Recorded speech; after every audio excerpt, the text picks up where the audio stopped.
Yo, what's going on, everybody? It is Wednesday, October 12th. So the market tried to get off the floor today. It had made a couple of attempts, but it ended up negative. Next week, actually the flows, well, I'm not going to talk about that. Actually today, I will talk about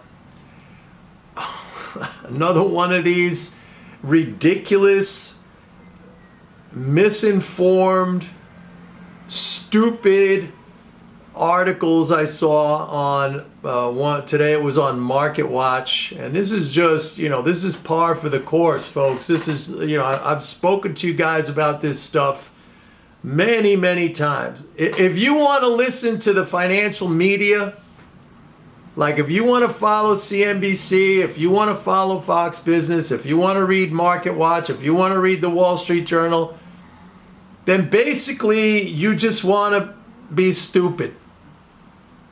Maybe you're smart now, but if you're following these, journals, TV shows, then essentially what you're doing is just dumbing yourself down. I'm telling you, and I try to bring you examples of this as often as I can. I mean, you're just dumbing yourself down. Today there was an article in Market Watch saying basically, oh my God, where's the government going to find buyers for the 31 trillion in debt? Okay, I'll put up the headline. First of all, we know that debt has already been bought because it's 31 trillion of Treasuries outstanding, and it's about 24 something trillion held by the public. The rest, the government holds the balance itself. But here's the thing. The reason why it's never going to be an issue with who buys that debt. And again, this is very much correlated to a video I did a couple of days ago about, basically why there is no debt and why, taxes, for example, you can't even pay your taxes because they got to be paid in dollars, okay? The IRS won't accept anything but dollars. You have to pay your taxes in dollars, and you could only get those dollars. The government has to put those dollars into the system. That's it. And it's the same thing with Treasuries. Look, you can only buy U.S. government securities with U.S. dollars, okay? You can't buy them with yen. You can't buy them with gold. You can't buy them with British pounds. You can't buy them with Canadian dollars. You can't buy them with Australian dollars. The list goes on and on. You can only buy them with dollars. If you go to your bank or wherever, if you go online to a Fed auction, you got to pay in dollars. I mean, if you go to a bank and say, I want to buy some Treasury bills or whatever, and you say, I got some Canadian dollars right here, they're going to say, well, you got to cash those in you got to exchange those for dollars, and then we could do the transaction for you. So for anyone to be able to buy a U.S. government security, they have to have dollars first before they can buy it. So again, we get back to this situation where the dollars have to be put into the system first in order for anyone to have the dollars to buy the Treasury. So where do the dollars come from? The dollars come from government spending. Government spending puts dollars into the system, okay, sending out Social Security checks, paying defense contractors, unemployment benefits, the myriad, Medicare, Social Security, Medicaid, food the myriad of things that the government spends money on, and it's $7 trillion a year. They spend first. The dollars go into the system, into bank accounts. Okay, you get a check, you get a direct deposit. It's in your bank account, and because then the government offers Treasury securities as a kind of a savings vehicle, and because the dollars are there earning nothing, many people, institutions, people, investors choose to hold their dollars in the form of Treasury securities, okay, government securities. There's never an issue of going out and finding buyers, because as long as there's a positive interest rate return, people are going to prefer that to keeping it just in a checking account. And it doesn't matter, like they're saying, oh, what the Japanese are selling and the Chinese are selling. It doesn't matter who buys them. There's always going to be a buyer, because it's offering an interest rate higher than a what? A bank account. And let's say you say, well, Mike, what if, hypothetically, nobody buys them, okay? Nobody buys them.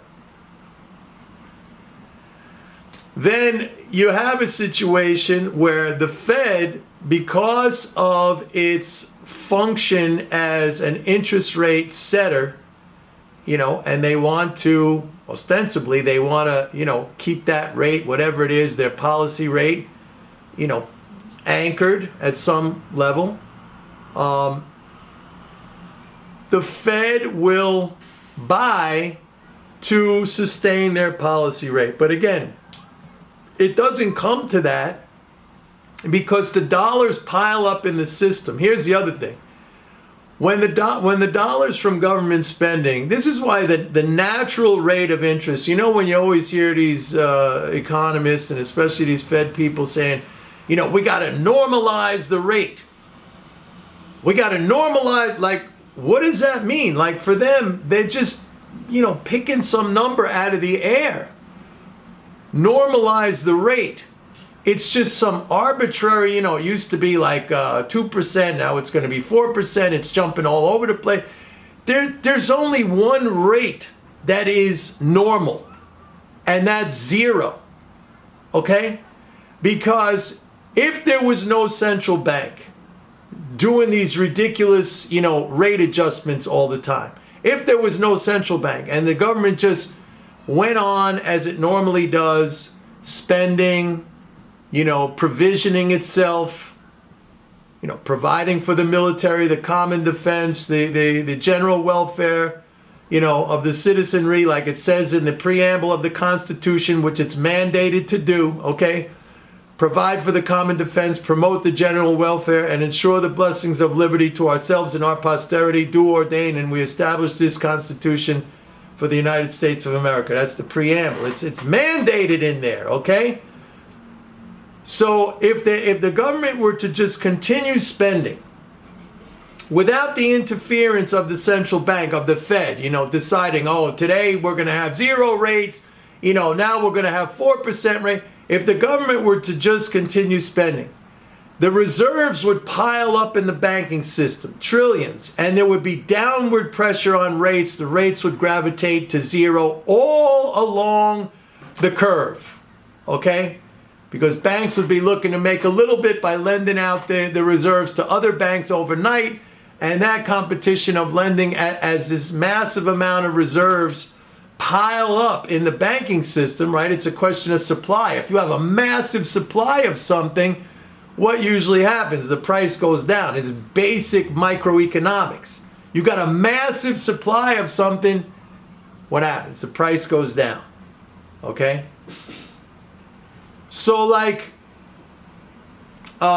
if the government were just allowed to continue on with its normal course of spending, right? Provisioning itself, providing for defense, promoting the general welfare, etc., all of the things it spends money on.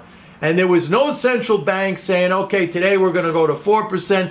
Rates all along the curve would trend to zero, and they would stay at zero. All right? They would stay at zero. It's even... So... this idea that's put out there, like, oh my God, we're going to have to find buyers for these treasuries. Oh, here's the point I was I wanted to make.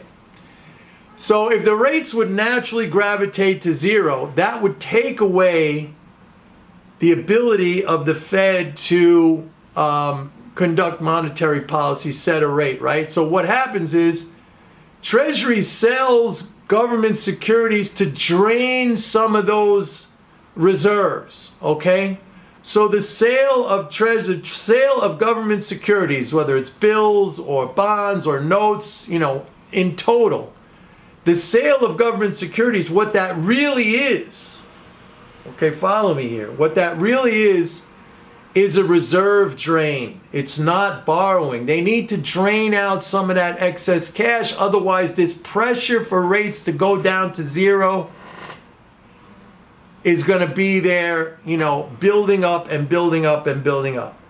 So they spend first. The money goes into accounts.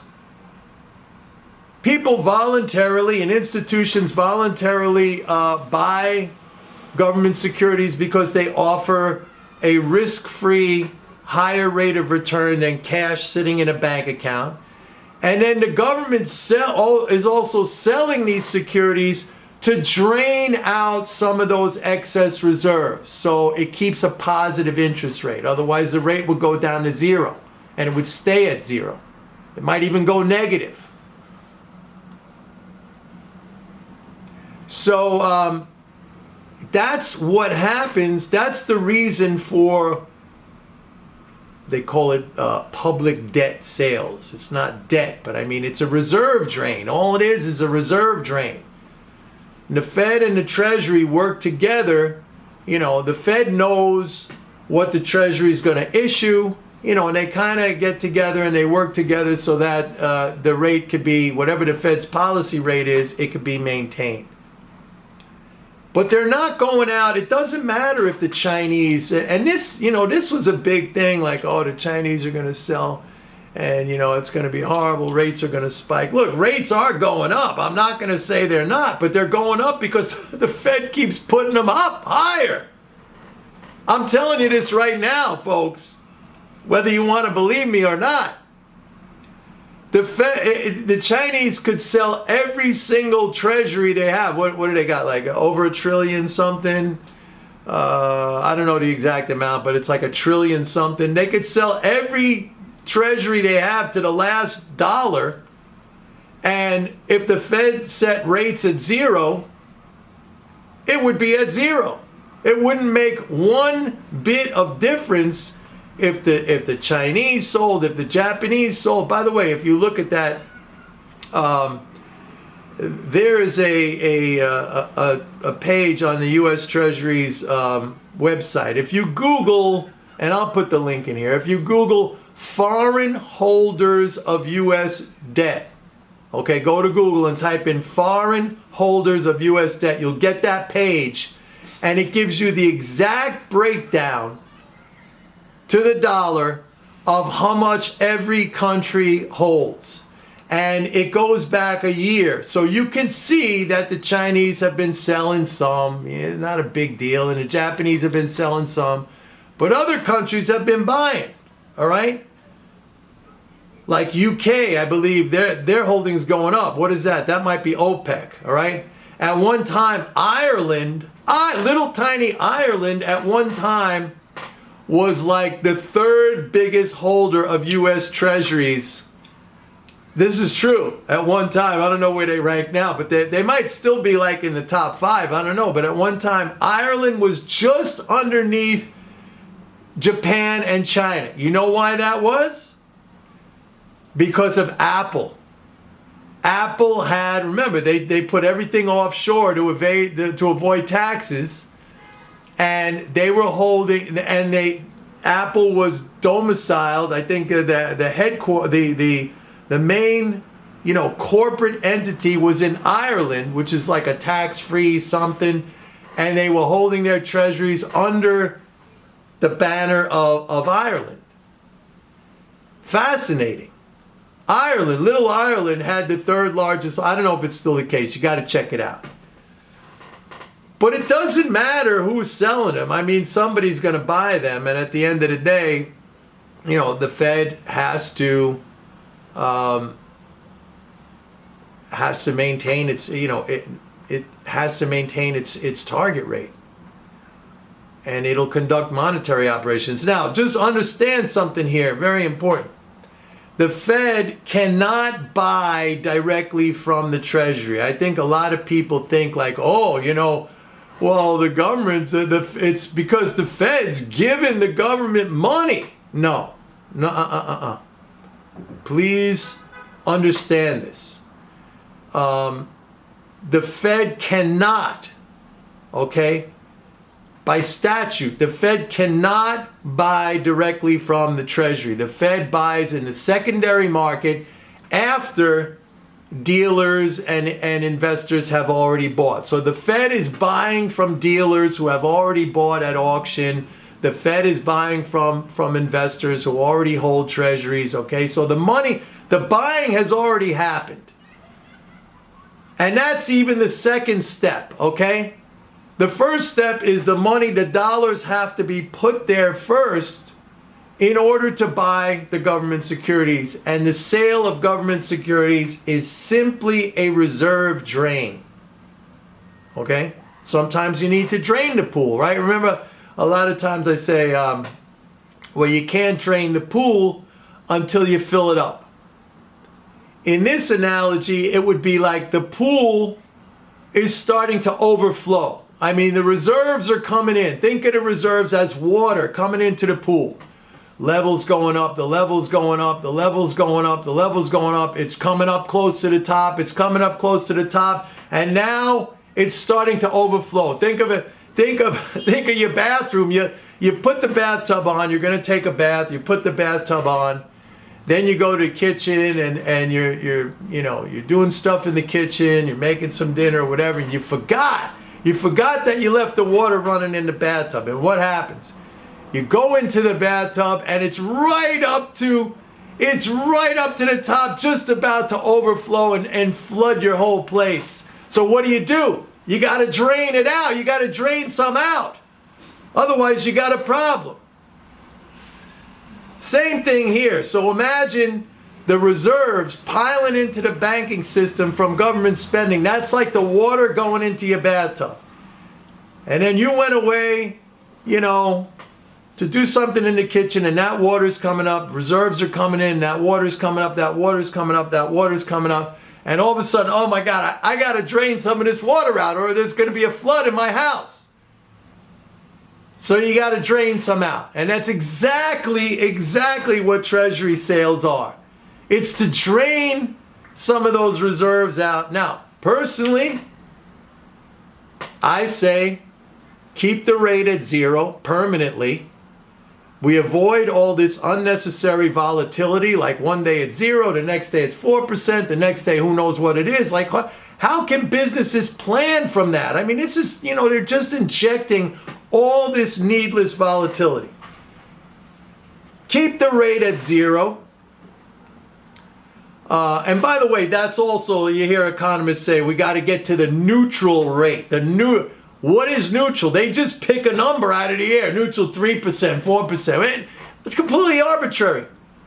Neutral is 0. You know why?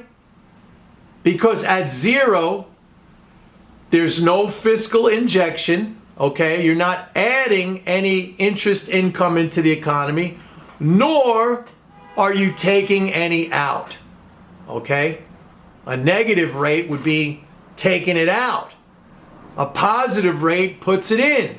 0 is neutral. There's no net transfer in, and there's no net transfer out. So I say keep the rate at 0. Let the Fed be involved only in regulating the banking system, like I said yesterday. In other words, making sure banks have enough capital, making sure their assets are the proper assets, the ones that are already, approved by the government, and making sure there's not going to be any bank runs. In other words, not disciplining on the side of liability, but you discipline the banks on the side of their assets. That's it. That's all you need it for.